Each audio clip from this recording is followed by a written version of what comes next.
아이비리그 대학가의 친팔레스타인 시위가 격화 및 확대되고 있습니다. 야영장을 방불케 하는 연일 시위로 투입된 경찰 인력이 수십여 명의 학생들을 체포하고 있습니다. 정부가 시민권자와 결혼한 불법 입국자들을 대상으로 합법적인 체류 신분을 허용하는 구제 방안을 검토하고 있어 주목되고 있습니다. 조 바이든 행정부가 낙태 시술을 받은 여성을 보호하기 위해 개인 의료정보 공개를 금지하는 규정을 도입해 발표했습니다. 도널드 트럼프 전 대통령의 성추문 입막음 의혹 재판의 심리가 본격 시작됐습니다. 이에 따라 트럼프 전 대통령의 유세 활동과 여론이 어떻게 움직일지 주목되고 있습니다.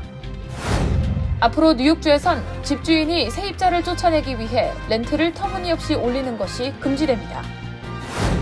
뉴욕주가 세입자의 정의에 대한 법안 개정안에 서명하면서 불법 점거 문제에 대한 규제법이 개선될 것으로 기대되고 있습니다. 뉴욕 유권자 절반 이상이 6월부터 시행 예정인 교통혼납세에 대해 반대 입장을 나타낸 것으로 드러났습니다.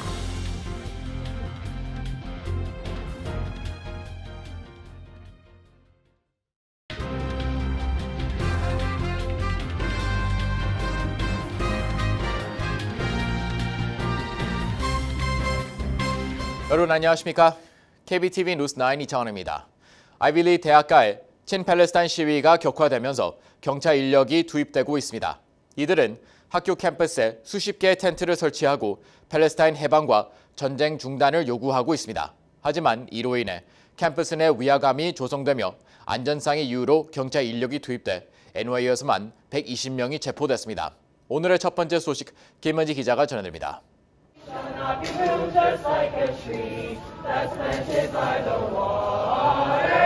지난주부터 아이비리그 대학가를 중심으로 친팔레스타인 시위가 격화 조짐을 보이고 있습니다.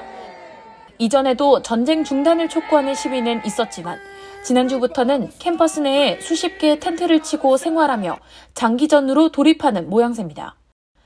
대학 캠퍼스라기보다는 야영장 분위기에서 팔레스타인 국기를 흔들며 반유대인 혐오 발언이 이어지고 안전한 학습 환경이 아니라는 지적이 이어지고 있습니다.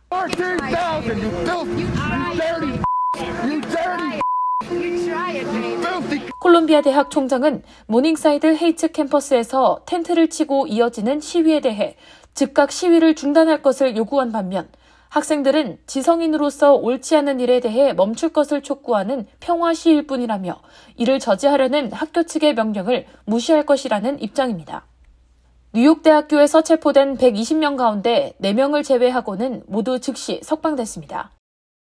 이같이 격화된 시위는 뉴욕대뿐 아니라 콜롬비아대, 하버드대, 예일대학에서도 이어지고 있습니다. 콜롬비아 대학은 학생들의 안전을 위해 모든 수업을 전면 온라인 원격 수업으로 전환했으며 4시까지 시위대의 해산을 명령했습니다.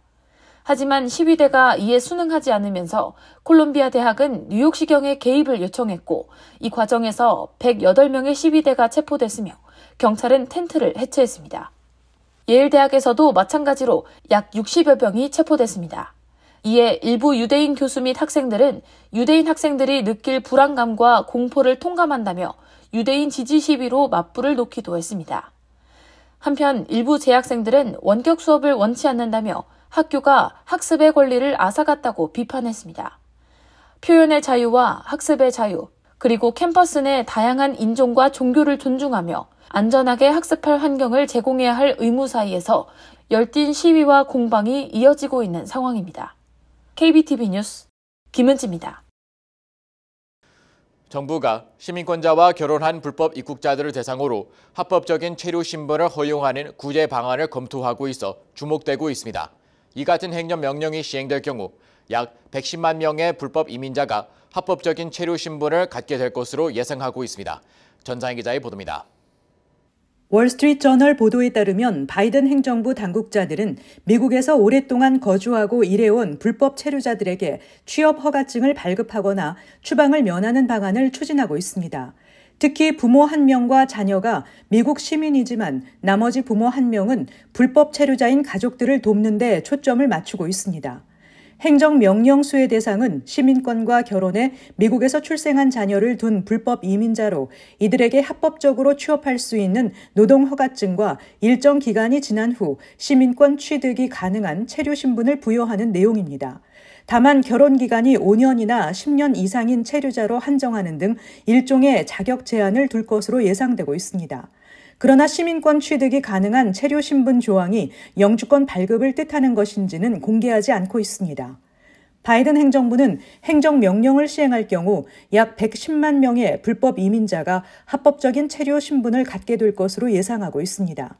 현재 미국은 시민권자와 결혼했어도 불법 입국해 체포된 기록이 있거나 과거 체류 신분을 만들기 위해 가짜 운전 면허증 등 위조된 서류를 사용한 기록이 있는 불법 이민자는 영주권 발급을 금지하고 있습니다.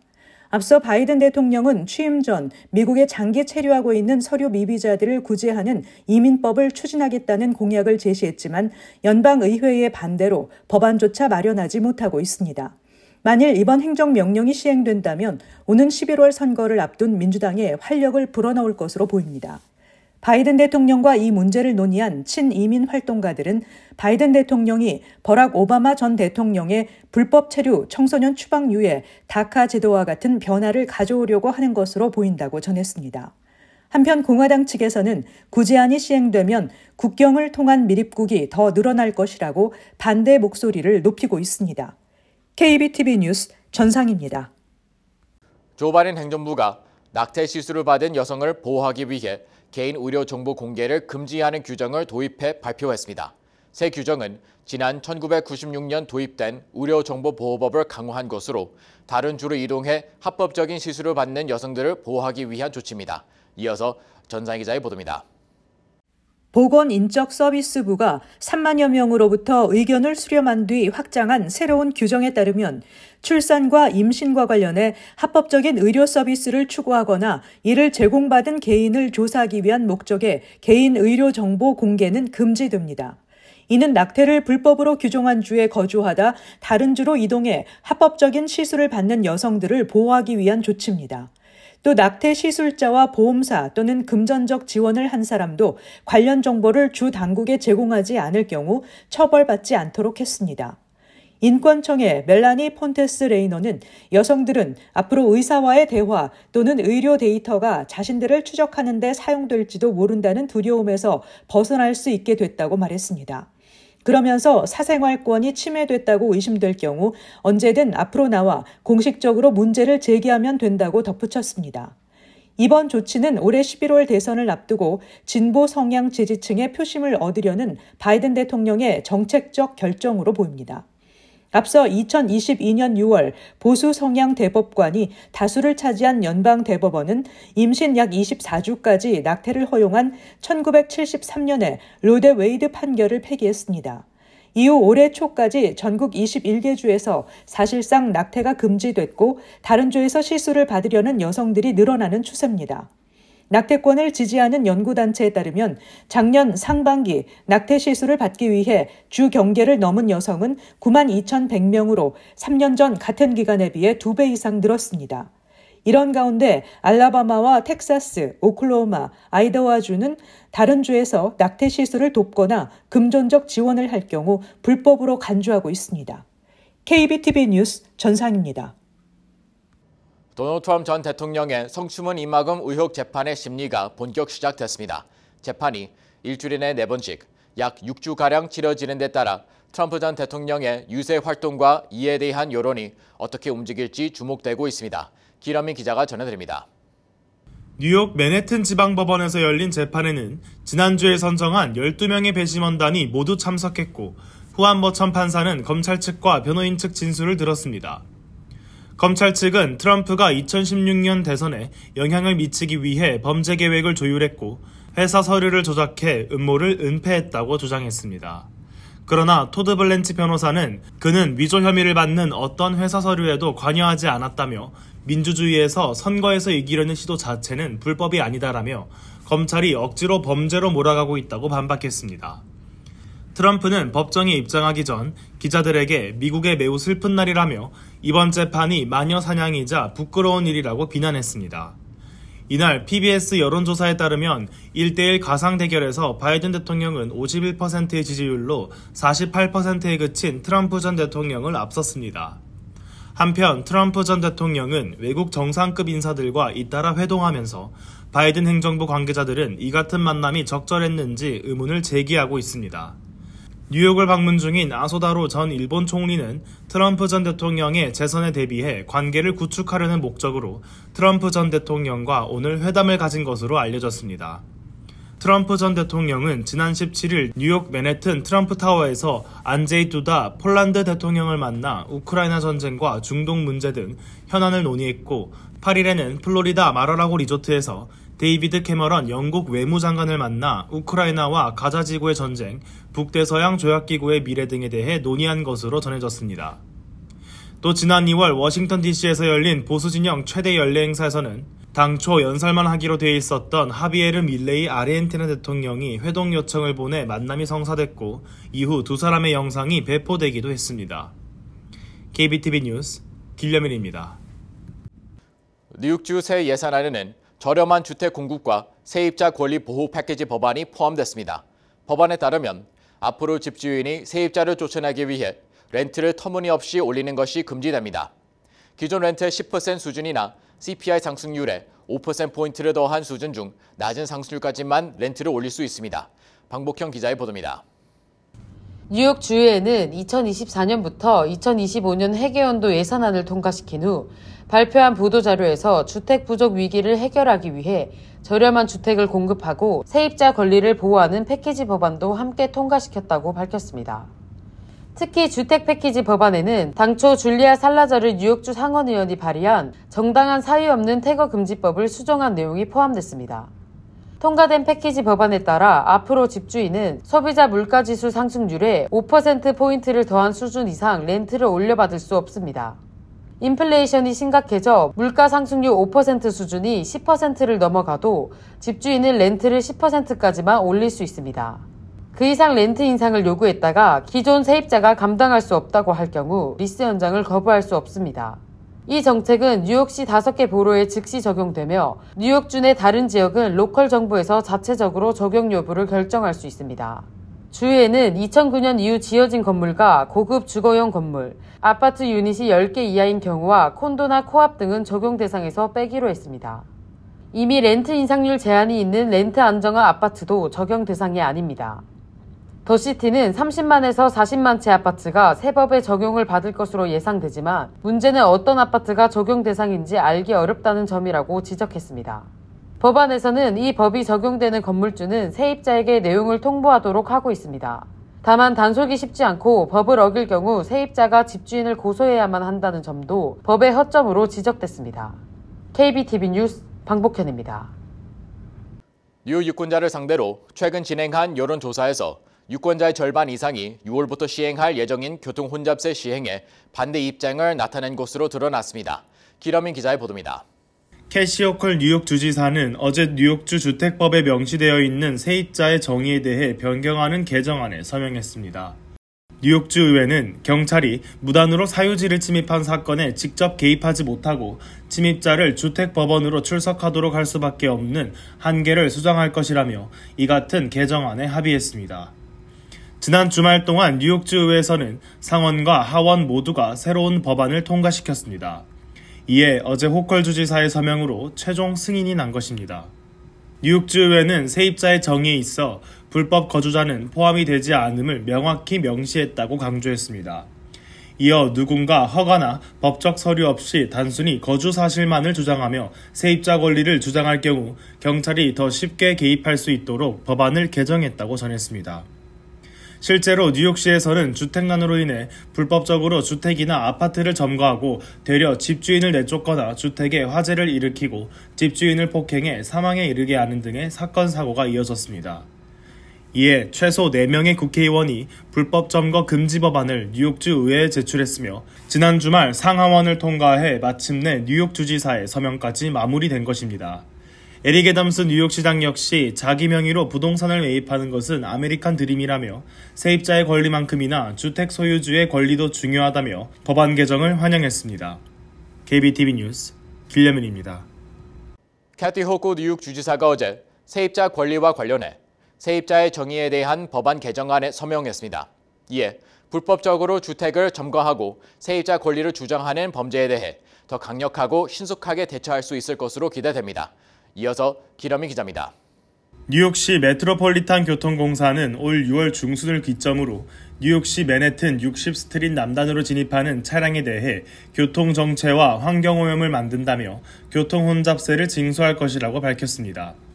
이에 일반 승용차는 $15, 트럭의 경우 크기에 따라 $24에서 $36의 혼잡세가 징수될 예정입니다.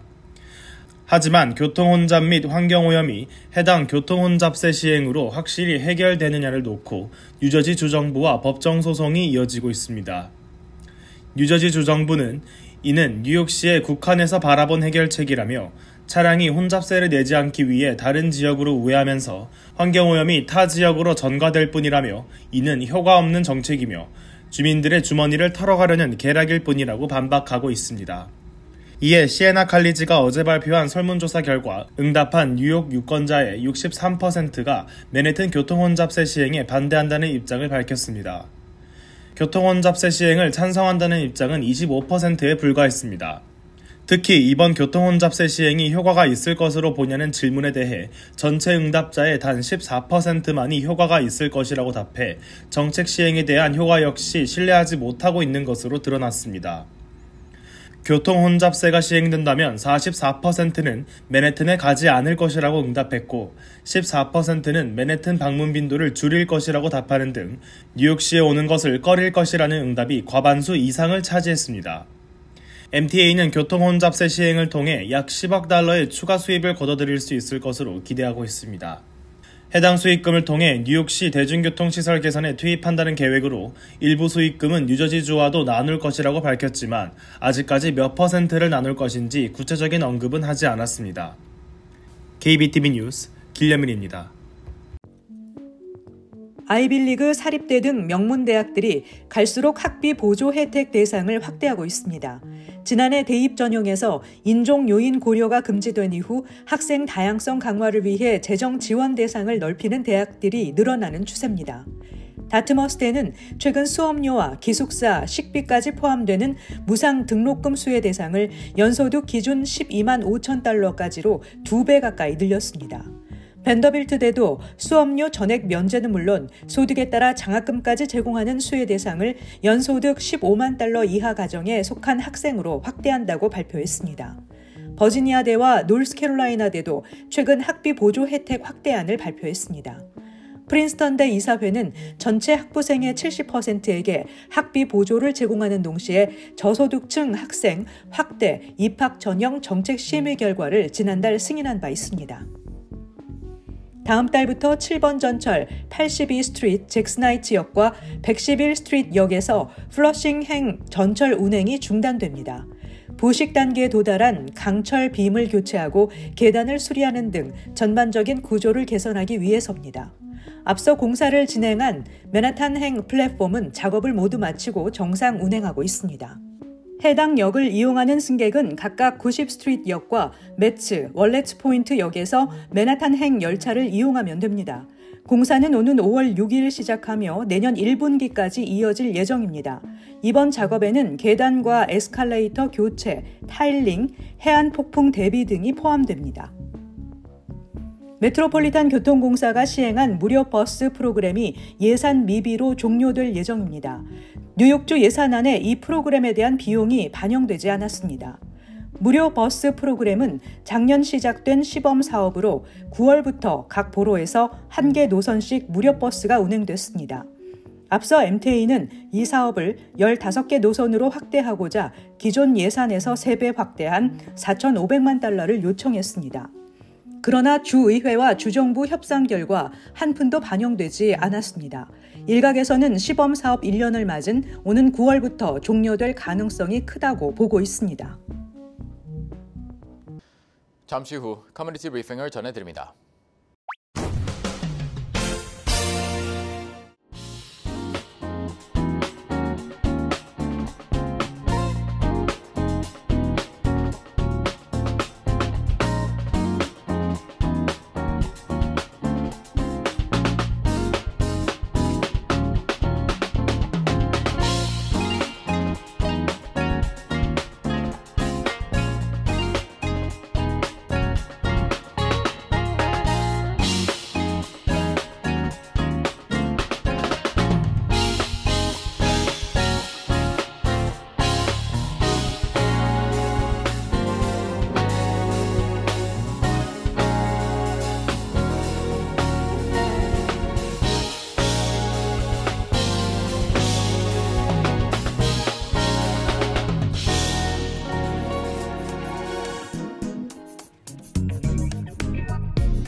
이어서 환율과 증시 전해드립니다.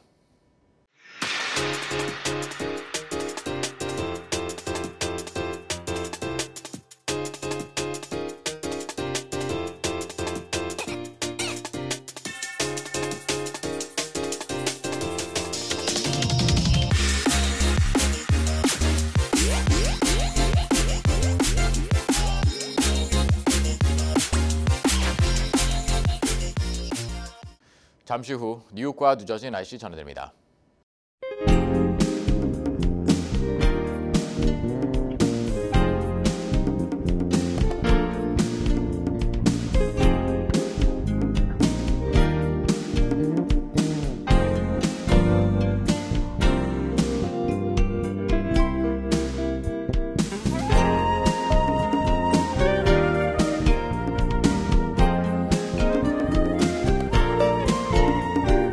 KBTV 뉴스9 마칩니다. 오늘도 시청해 주셔서 감사합니다. 편안한 밤 보내시 바랍니다.